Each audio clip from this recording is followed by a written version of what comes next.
Memasuki musim hujan yang diperkirakan akan terjadi puncaknya di bulan Maret 2019 mendatang. Penyakit demam berdarah dengue atau DBD menjadi ancaman nyata bagi warga Kota Palembang. Menurut dokter spesialis anak di Puskesmas Dempo, Sela Noberta, sejauh ini terdapat 99 kasus DBD di Palembang dan dirawat di rumah sakit selama Januari 2019.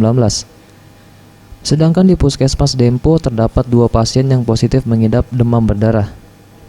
Ia menghimbau kepada masyarakat, terutama yang tinggal di pemukiman padat penduduk, dapat mencegah secara dini penyebaran virus yang dibawa nyamuk Aedes aegypti dengan cara membersihkan tempat penampungan air secara teratur, melindungi diri dengan menggunakan lotion anti nyamuk, dan tidak menumpuk pakaian atau barang-barang yang tak berguna sehingga menjadi sarang nyamuk.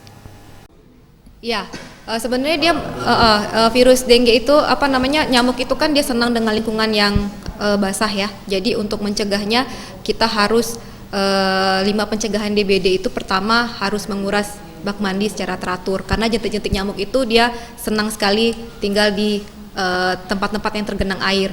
Yang kedua kita harus membersihkan perabot-perabot yang kira-kira dapat menampung air.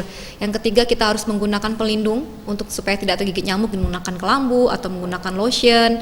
Kemudian juga kita bisa membersihkan lingkungan sekitar dan tidak menggantung pakaian-pakaian yang tidak perlu atau barang-barang yang tidak perlu dalam rumah karena dia bisa menjadi sumber tempat nyamuk, sarang nyamuk. Virus dengue ini menyerang seseorang melalui perantara nyamuk Aedes aegypti dan Aedes albopictus.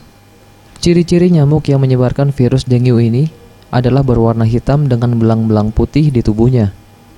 Tim Liputan, Sriwijaya TV.